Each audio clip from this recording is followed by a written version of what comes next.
Muy bien,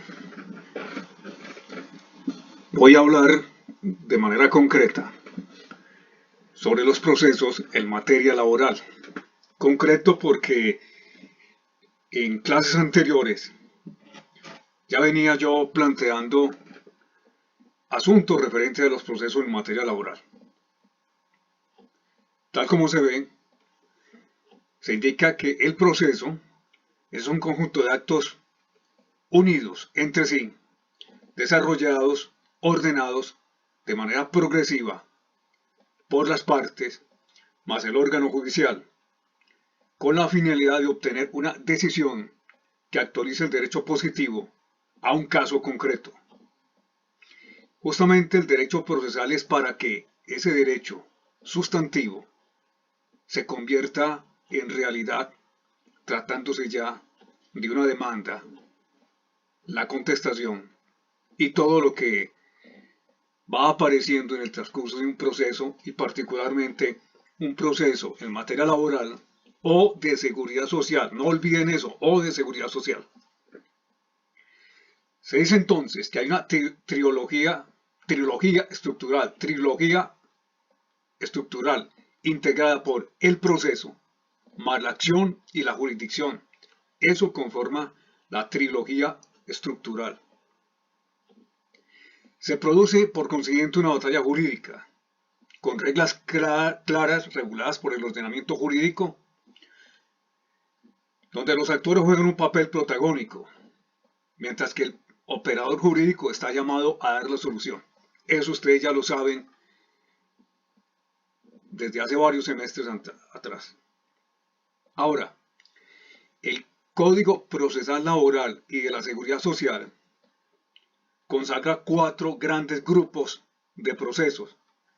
Mire usted entonces el código en el artículo 70. Se tiene el proceso ordinario de única instancia, el proceso ordinario de primera instancia. Ya me he referido igualmente a este tema en clases anteriores. No es algo nuevo para ustedes.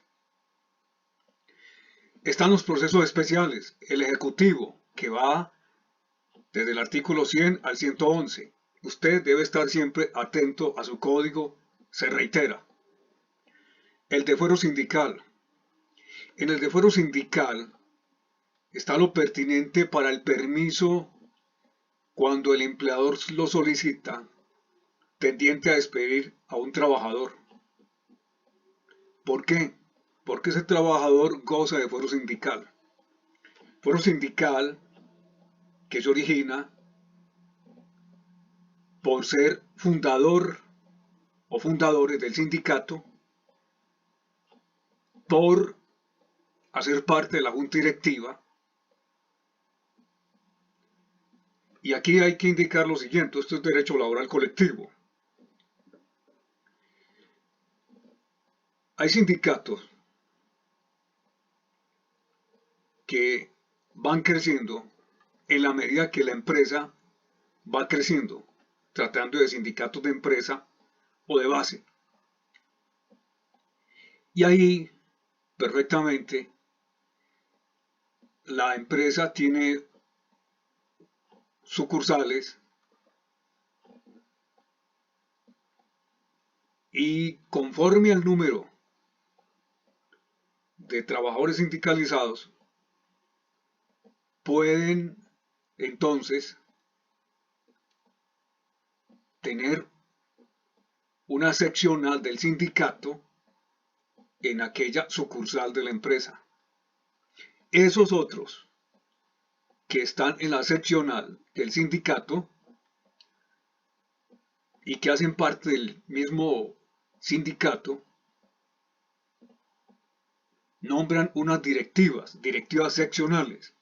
Esos directivos seccionales igualmente gozan de fuero sindical. El otro fuero es el fuero circunstancial, que surge justamente cuando se desata el conflicto colectivo del trabajo, conflicto que se presenta una vez se le ha entregado al empleador el pliego de condiciones. Él lo conoce, por entrega que hace el sindicato, y eso implica que mientras esté en pleno desarrollo el conflicto colectivo del trabajo, los afiliados al sindicato gozan de esa protección sindical y se conoce por consiguiente como fuero circunstancial. También dentro del proceso especial de fuero sindical está lo pertinente cuando el trabajador aforado, es decir, aforado que tiene fuero sindical, demanda para pedir el reintegro a su trabajo, a sus labores, el reintegro como trabajador sindicalizado. Esto se ve en los artículos 112 a 118 del Código Procesal Laboral y de la Seguridad Social. Trae el código lo pertinente al proceso sumario sobre la cancelación de la inscripción en el registro sindical. Esto se hace una vez el juez haya autorizado, se presenta la cancelación ante el Ministerio del Trabajo para que se borre el registro sindical a ese sindicato que ha desaparecido por decisión judicial. Ese es uno de los casos.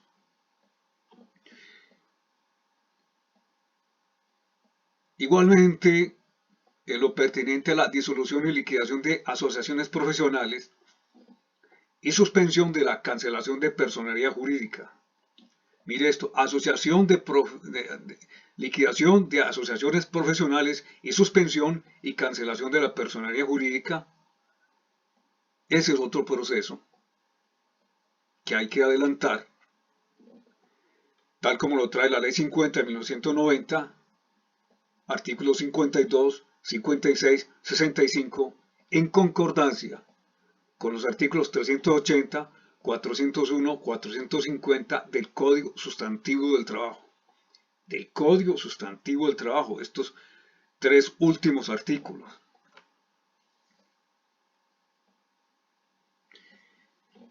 Y con la aparición de la Ley 1010 de 2006, se trae el trámite para imponer sanciones en los casos de acoso laboral.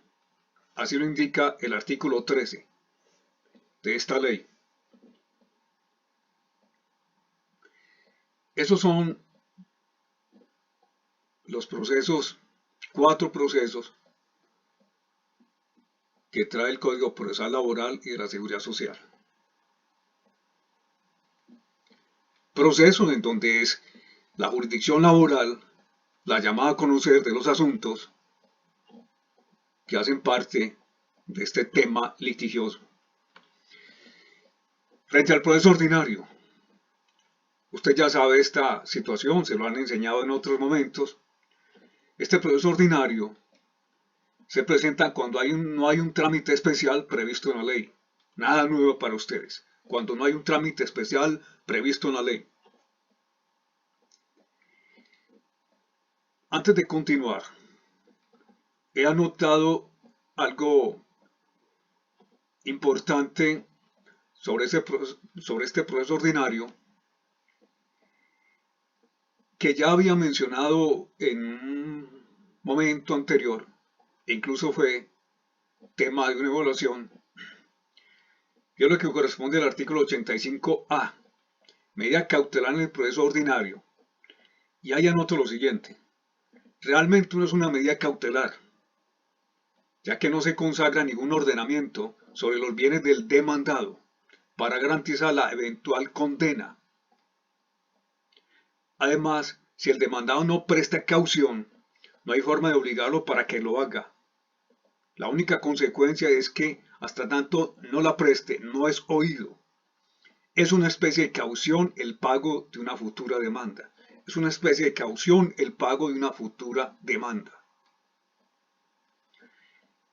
Reitero lo dicho entonces, esto es lo único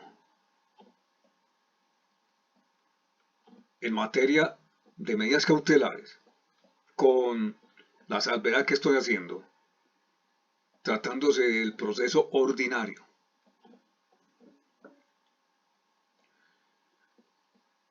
A continuación me refiero al proceso ordinario laboral de única instancia. Ya igualmente en clases anteriores he hablado sobre el tema. Ahora lo tengo aquí ordenado por características. Ya se sabe, pretensiones no mayores a 20 salarios mínimos mensuales legales vigentes.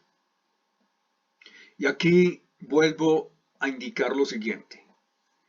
Como el Código Procesal Laboral y la Seguridad Social no establece ningún mecanismo, manera, forma de cuantificar las pretensiones, usted tiene que recordar lo que le han enseñado en materia civil, en materia de procesos civiles. O sea, hay que aplicar el Código General del Proceso y recuerde lo que está el artículo 145 del Código Procesal Laboral y de la Seguridad Social. Otra característica de este proceso es que la demanda puede ser presentada de forma verbal. Se le recuerde ese aspecto. No tiene que ser necesariamente por escrito. La otra es que se puede presentar personalmente sin ser abogado y actuar en el proceso en causa propia. No se requiere abogado, se le recuerda, para este tipo de procesos.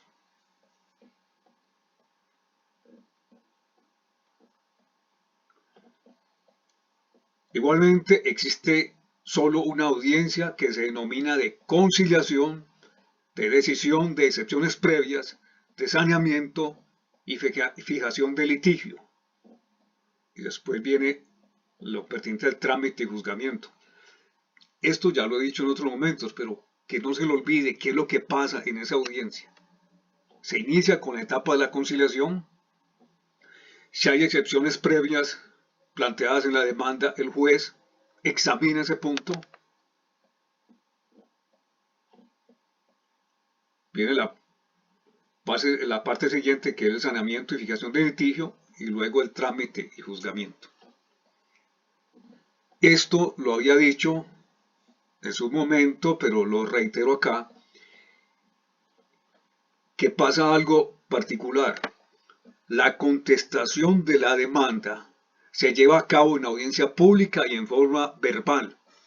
Es decir, usted no va allá a entregar copia de la contestación de la demanda.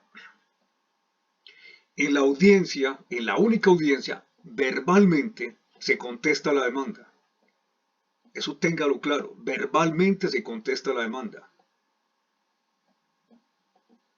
¿Cómo se contesta? Igual que si fuera de forma escrita, referirse a los hechos, referir las pretensiones y lo que usted ya bien sabe que se le ha indicado en otros momentos. Esta otra característica, ninguna providencia en esta clase de procesos, tratándose de la sentencia, cabe el recurso alguno.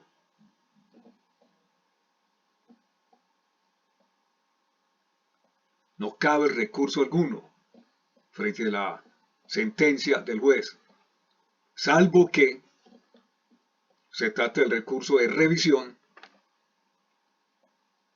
del que les hablé en su momento. Recurso de revisión, salvo ese recurso. Anoto aquí sobre el trámite. Necesario cumplir los requisitos establecidos en el artículo 25 del Código Procesal Laboral y la Seguridad Social. Esos requisitos, recuérdenlos, son los que debe llevar toda demanda. Usted tiene que tener claridad sobre los requisitos.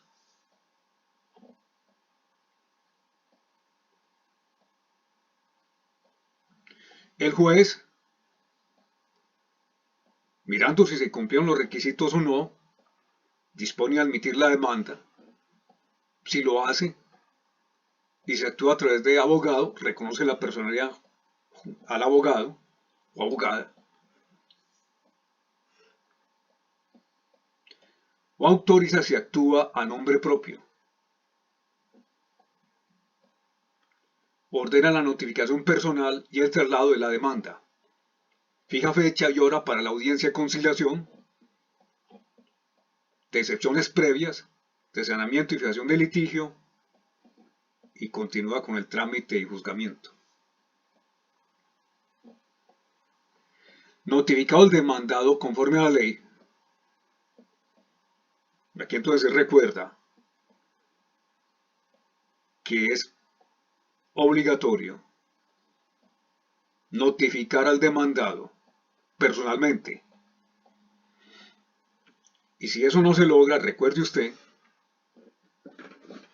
entonces habrá de nombrarse un curador ad litem para que se actúe por intermedio de él. El juez constituido en audiencia pública procede a escuchar la contestación verbalmente para luego proponer un arreglo amigable. Está en la etapa de conciliación. El juez propone fórmulas de arreglo, sin que esto constituya un acto de prejuzgamiento, aplicando el artículo 77 del Código Procesal Laboral y de la Seguridad Social, que fue modificado por la Ley 712 del 2001 en su artículo 39 y luego por el artículo 11 de la Ley 1149 del 2007.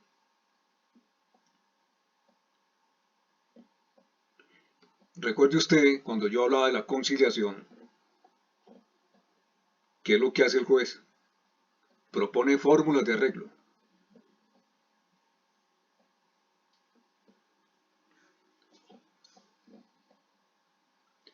Se dice acá entonces que el juez debe estar atento en caso de darse la conciliación, donde no hay prejuzgamiento, se reitera, y esto no se toma como pruebas que más tarde harán parte en el curso de la audiencia. Eso no constituye pruebas, las manifestaciones que se plantean en la etapa de conciliación para un futuro del proceso si es que éste continúa. Recordándoles que aquí solamente es permitido el diálogo entre las partes y entre estas y sus apoderados con el único fin de asesorarlos. Eso es lo único que hace el abogado en la conciliación. Asesorar a su cliente. Pero tenga en cuenta lo siguiente de lo que he vivido yo. No es que entre cliente y abogado se pasen secreteándose temas o asuntos. Eso le molesta a los jueces. El juez lo que analiza es si ve que las partes están indecisas en conciliar, no se ponen de acuerdo, permite y lo señala o lo establece de viva voz que consulten con sus apoderados y da un tiempo por fuera de el recinto para que hablen con los apoderados. Cumplido este lapso de tiempo, se vuelve al recinto y se toma la decisión final si se concilia o no. Bueno. Levantamiento del acta. Si hay arreglo total o parcial, se levanta un acta dejando constancia de los términos del acuerdo. El juez procede a dictar un auto donde se aprueba la conciliación. Declara terminado el proceso en el evento de que hayan conciliado. O se ordena continuar con el proceso respecto a los reclamos no conciliados para la segunda eventualidad. no se concilió o se concilió en parte, por consiguiente, continúa el proceso.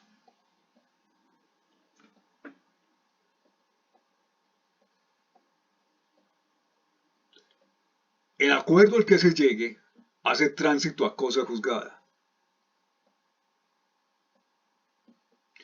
Aquí recuerde el tema referente al recurso de revisión, que también es posible la revisión tratando de conciliaciones cuando se produjeron uno o varios actos delincuenciales que dieron lugar a esa conciliación. Entonces, ahí igualmente es posible que se presente el recurso de revisión frente a una conciliación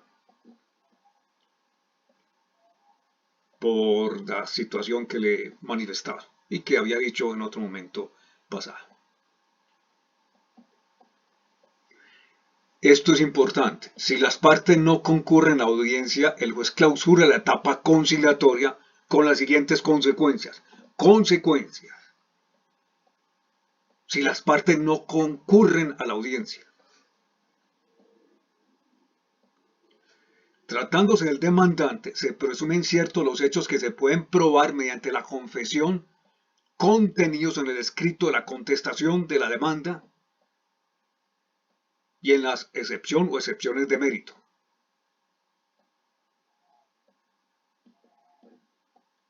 Ciertos los hechos que se puedan probar mediante la confesión. Ahí tienen que tener claro eso. ¿Qué se puede probar mediante confesión?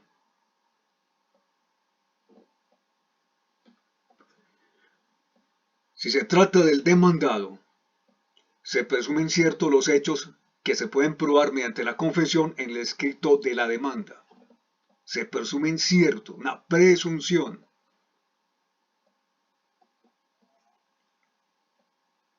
Ahora, si los hechos no se pueden probar mediante la confesión, esto se tomará como un indicio grave en contra de la parte que no asistió a la audiencia. Yo les decía en su momento que aquí la norma ha cambiado porque anteriormente a esta audiencia de conciliación nadie iba. No pasaba absolutamente nada, pues quedaba la situación de que no hubo ánimo de conciliar. Entonces se le quiere dar, o se le quiso dar, trascendencia a la conciliación, estableciendo estas consecuencias. Sobre la inasistencia del apoderado, recuerde lo que ya se indicó en clase, hay una sanción económica a favor del Consejo Superior de la Judicatura. El apoderado debe ir, so pena de la sanción económica. Le reitero que era que antes ni los abogados iban a la audiencia de conciliación. Ahora, existe la posibilidad de una excusa para no asistir. Ahí anoté para decir, pues para no asistir a la audiencia, no asistir a la audiencia. Se le informa al juez antes de la hora señalada, aportando al menos prueba sumaria del hecho. Antes de la hora señalada, aportando al menos prueba sumaria del hecho. Pero puede ocurrir que la situación se haya producido minutos antes de la audiencia correspondiente y no hubo momento o manera de enviar una excusa. El juez tiene que ponderar tal situación. Si el juez conoce del hecho que se le escapa de las manos a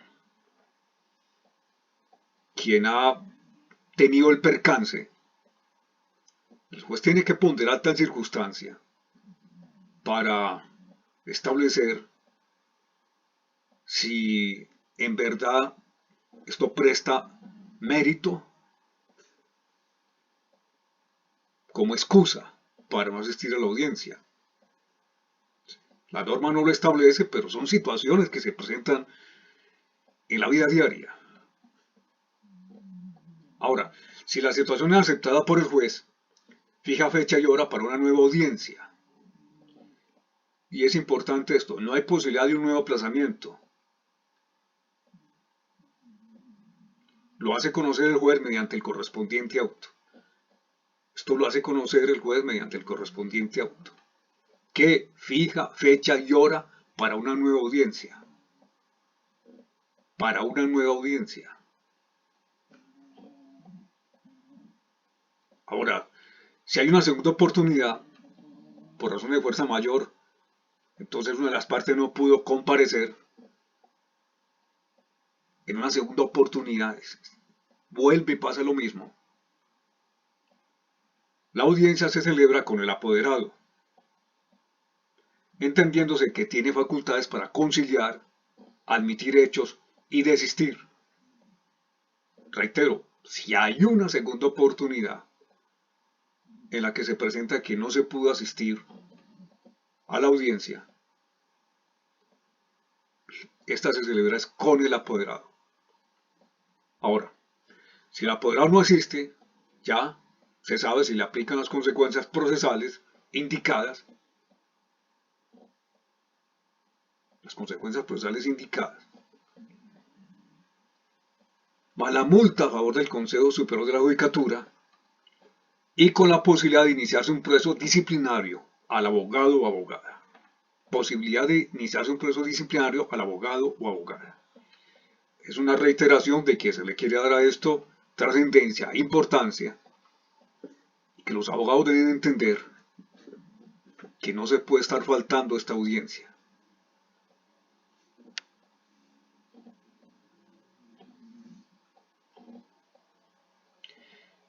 Es importante tener en cuenta que la consecuencia establecida en la norma por la no comparecencia a la audiencia obligatoria de conciliación debe dejarse precisada y determinada en el mismo acto procesal. Es decir, indicarse qué hechos se presumen como ciertos. Ya no es posible postergar la declaratoria para el momento en que se ponga fin a la instancia. Así lo indicó la Corte Constitucional en la sentencia del 16 de julio de 2007, radicado 30769. Radicado 30769.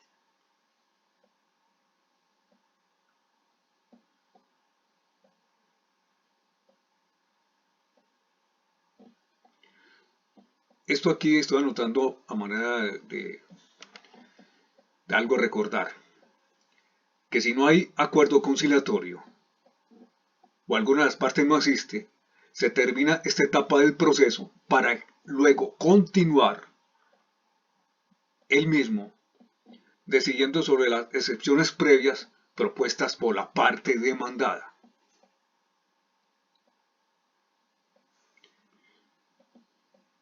Si las excepciones no prosperan, el juez debe adoptar las medidas necesarias con el fin de evitar nulidades o que el proceso termine con una sentencia inhibitoria. Esto es muy importante. Claro, usted sabe que se debe evitar que en el transcurso del proceso se presenten nulidades. Eso ya usted lo tiene claro. Pero esta última parte es que lo referente a los procesos laborales no deben existir sentencias inhibitorias.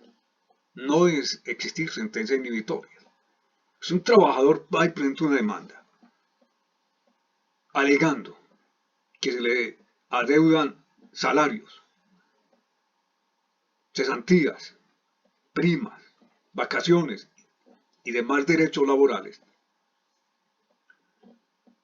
no puede salir el juez con que se inhibe de dar una respuesta final al litigio. Es que aquí se les reitera, hay un asunto con demasiada importancia en los procesos laborales y de la seguridad social. Son temas que tocan con derechos fundamentales. Y eso es trascendental, derechos fundamentales. Hay que decirle al trabajador, tiene derecho, no tiene derecho. Al pensionado, tiene derecho, no tiene derecho. Al que aspira a una pensión, igualmente. Hay que tomar decisiones de fondo. Y al empleador hay que decirle, pague, o usted no tiene que pagar. Pero no mantenerlo en una incertidumbre.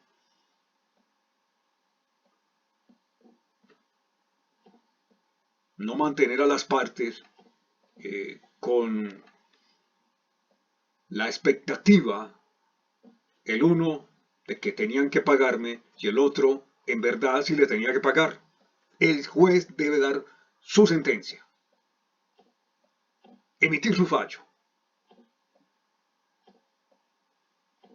dándole fin al proceso. Bien. Luego se requiere a las partes y a los apoderados para que determinen los hechos en los que se esté de acuerdo y que puedan ser probados mediante confesión. Y que puedan ser probados mediante confesión, dice la norma. Que se declararán probados mediante un auto en ese mismo momento. Se declaran probados mediante un auto en ese mismo momento. Y se van a desechar las pruebas que tengan que ver con los hechos admitidos. Eso no es necesario hacerlo. Ya se admitió unos hechos.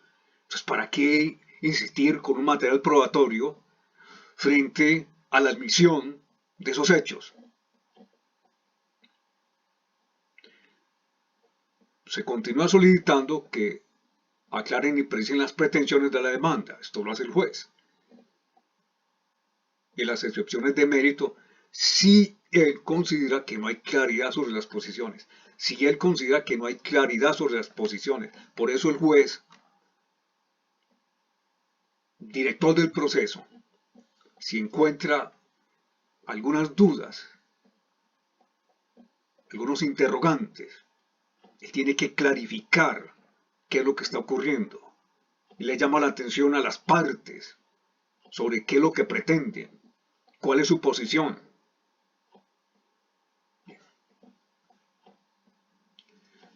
Seguidamente, en audiencia de trámite se decretan las pruebas solicitadas por las partes que fueran necesarias y apropiadas. Necesarias y apropiadas. Esto lo valora el juez. Es necesario el decreto de esta prueba. Es apropiada esta prueba para lo que se está en discusión. Que se van a practicar en la misma audiencia en la medida que sea posible. En la misma audiencia en la medida que sea posible. Dice la norma. Recuerde eso, en esta audiencia, en esta única audiencia, ahí mismo se van a practicar las pruebas que previamente se han decretado. De no ser así, se suspende la audiencia para continuarla con posterioridad. Se señala día y hora para practicar las pruebas que deben celebrarse dentro de los 5 días siguientes. 5 días siguientes.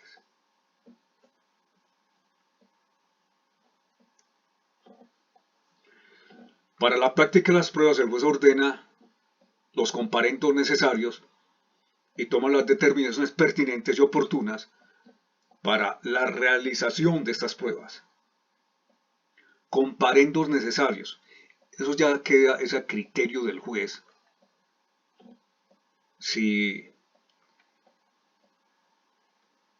se ordena una serie de comparendos. ¿Por qué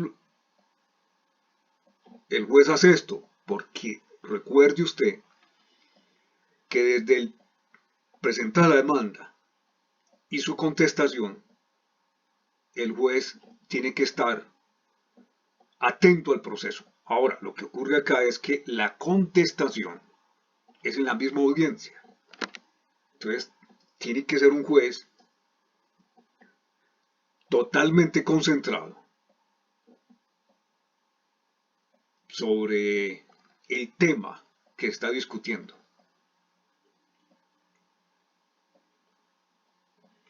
Solo que resulta un tanto particular de que va a decretar pruebas y ordena los comparendos necesarios. Pero si esto todo se hace en una sola audiencia. Pero eso es lo que trae la norma.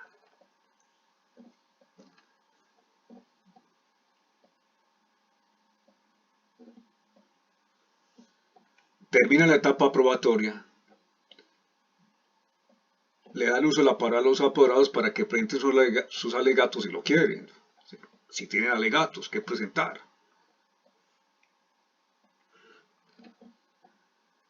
Luego se emite la sentencia y nuevamente se dice que no es viable recurso alguno, salvo que se trate del recurso de revisión en caso de darse alguna de las causales que trae la ley 712, artículo 31. Ley 712, artículo 31, ley que es del año 2001. Bien. Aplicación de la norma establecida en la ley 1149 del 2007 frente a este tipo de proceso. La oportunidad y trámite de incidentes. Aquí se aplica el artículo 2 de esta ley. Los principios de la oralidad y publicidad, así como la limitación en la duración de la intervención de las partes, artículo 3 de dicha ley. Las actas y grabación de audiencias, artículo 6. Dirección del proceso por parte del juez y el rechazo de las pruebas y diligencias no conducentes, artículos 7 y 8. La facultad que tiene el juez de hacer comparecer a las partes para interrogarlas, artículo 9. Poderes que tiene el juez, hacer comparecer a las partes para interrogarlas.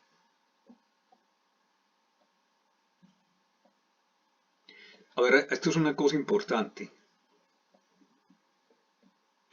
Cuando se piden pruebas, se solicitan las pruebas, lo común, lo general, es que el juez decrete el interrogatorio de parte, lo está pidiendo la otra parte. Pero el juez perfectamente, por su propia decisión, puede ordenar que las partes se presenten para él interrogarlas indudablemente en audiencia pública. Y eso es lo que trae el artículo 9 de esta ley, que no solamente es aplicable para este tipo de procesos, sino para el proceso ordinario de primera instancia. Esto usted ya lo sabe y se le ha dicho en clase en otros momentos.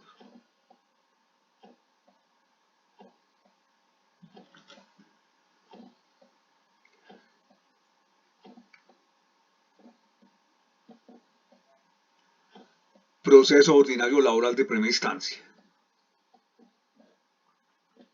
Escribo ahí, se le reitera. La cuantía de las pretensiones mayores de 20 salarios mínimos mensuales legales vigentes. Aquí la demanda debe ser presentada por escrito, cumpliendo los requisitos del artículo 25. Se requiere de abogado. La contestación de la demanda por escrito dentro del término de traslado que se le concede 10 días, término de traslado 10 días.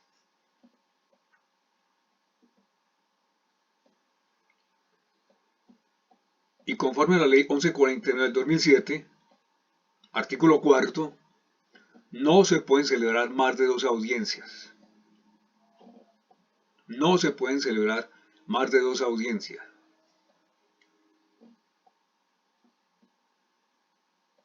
El trámite.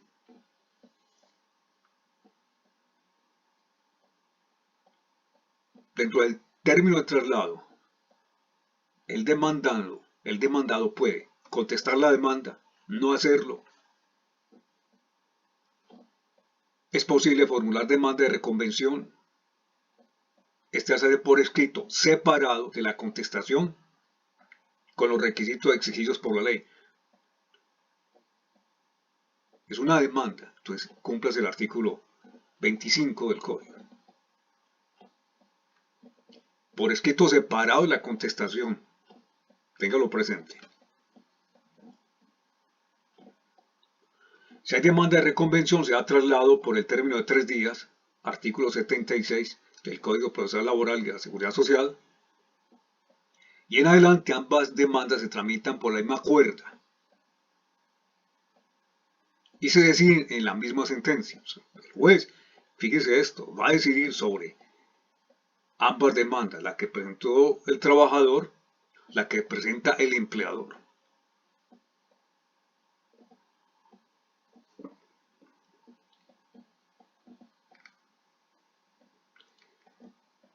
¿Qué ocurre si no se contesta la demanda? Hay consecuencias.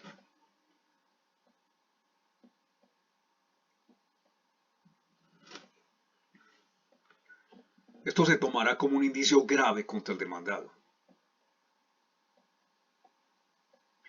Pasa lo mismo si contestada la demanda, no se reúnen los requisitos que establece la ley o no se agregan los anexos exigidos por la norma y el demandado no subsana las deficiencias dentro del término de 5 días que se le concede. Se tendrá entonces como no contestada la demanda. La consecuencia, hay un indicio grave contra el demandado.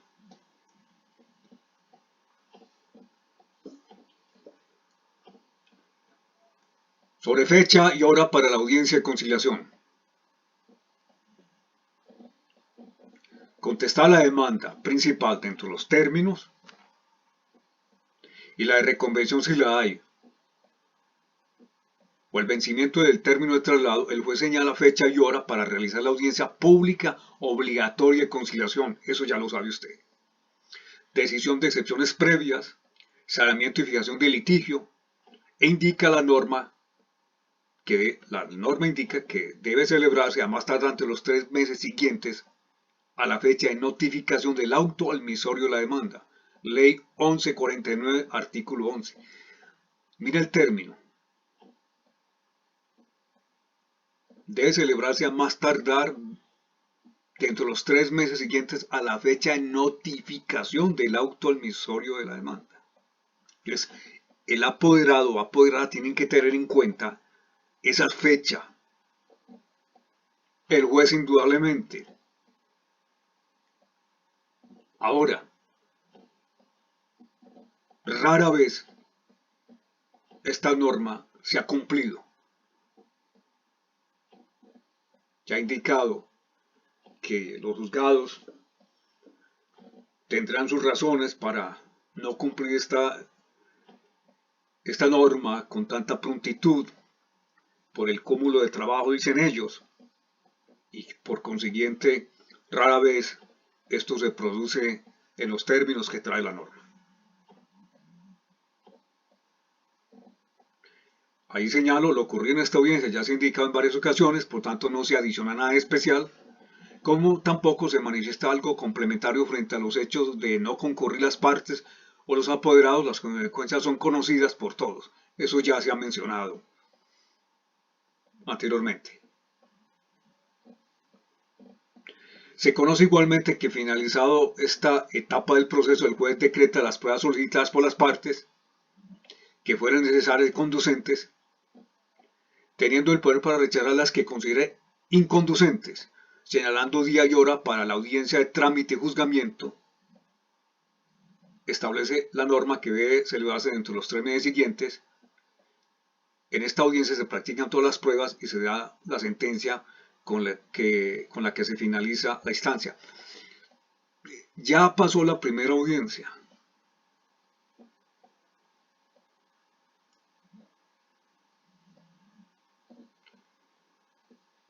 Entonces, cuando está finalizando esa primera audiencia, para que usted lo tenga presente, el juez va a decretar las pruebas solicitadas, finalizando la primera audiencia. Esas pruebas que él considera necesarias y conducentes. ¿Y qué hace luego? Señala día y hora para la audiencia de trámite y juzgamiento, que es la segunda audiencia, última audiencia en este tipo de procesos. Y ahí trae un término a la norma. Debe celebrarse entre los 3 meses siguientes a esa primera. Y en esa segunda audiencia se practican todas las pruebas y se da la sentencia. Con esta finaliza la instancia.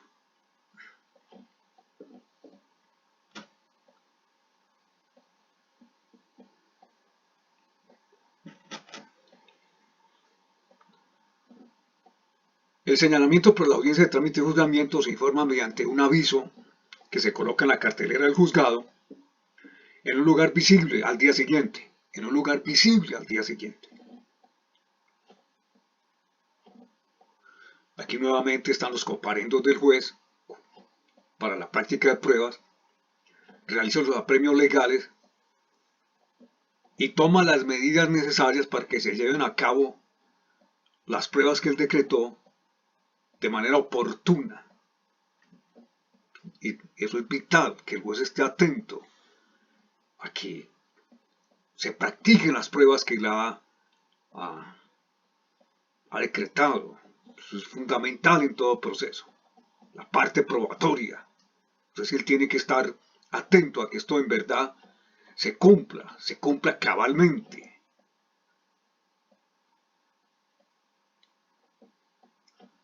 Hago una anotación sobre la prueba pericial. El parágrafo primero, numeral cuarto, del artículo 11 de la Ley 1149 del 2007, indica que el auxiliar de la justicia que se designe, debe presentar el dictamen pericial antes de realizarse la audiencia de trámite y juzgamiento. Algo ya había indicado en momentos anteriores. Presenta el dictamen pericial, se lo entrega al juez antes de la audiencia de trámite y juzgamiento y el juez ordena corre traslado a las partes y luego decide. ¿Por qué? Porque las partes tienen que conocer qué es lo que ha indicado el perito. Es una prueba que no puede ser clandestina, no puede ser oculta. Y no la pueden conocer justamente en la audiencia última.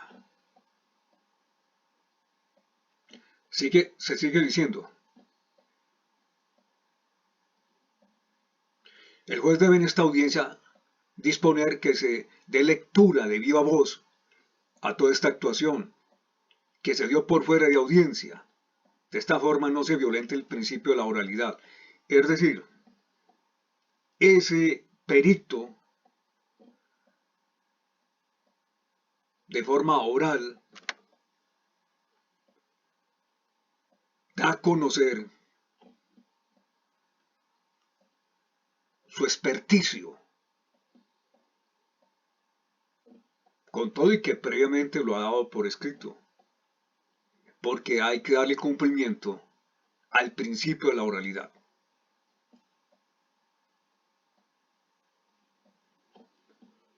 Luego anoto, habilitación de más tiempo. Si el asunto tema de litigio es demasiado complejo y no se ha logrado evacuar todo el material probatorio decretado, el juez puede habilitar más tiempo, fija fecha y hora para continuar la audiencia de trámite y juzgamiento. De esta manera no violenta el derecho que tienen las partes a que se practiquen las pruebas que el juez ordenó y se debe recordar, usted lo debe recordar, que no se pueden darse más de 2 audiencias.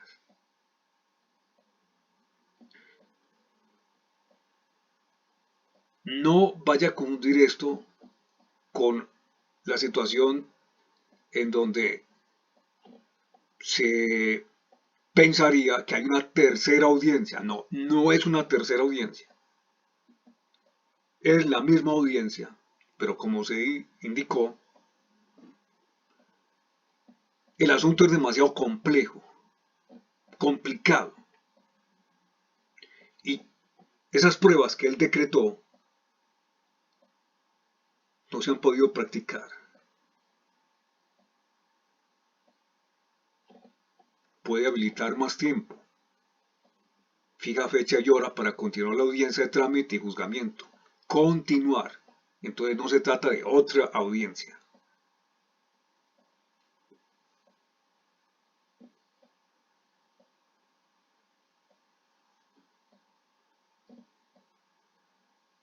Termina la parte correspondiente al debate probatorio. Se escuchan los alegatos de conclusión si los apoderados lo solicitan.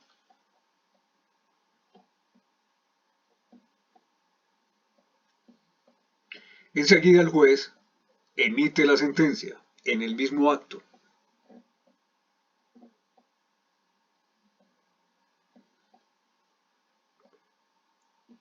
Ahora, la norma le permite al juez decretar un receso de 1 hora para el fallo.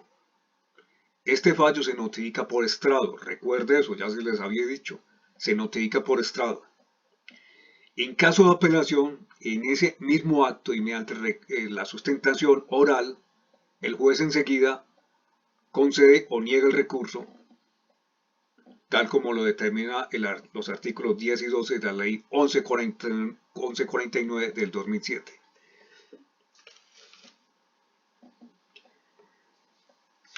Esto en lo pertinente a el proceso ordinario laboral, que mucho del tema ya se había tocado en otros momentos y que, de acuerdo a ese material que le envié en su momento, para que consultara, para que estudiara, en donde hay unas sentencias, ahí se hace alusión a estos temas.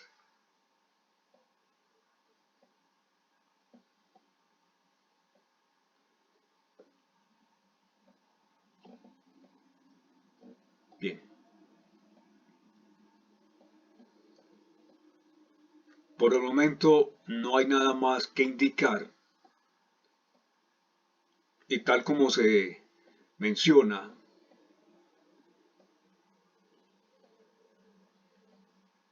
se va a continuar en la clase siguiente sobre los otros temas. Si hay preguntas, me las hacen saber al correo que ahí se les anota.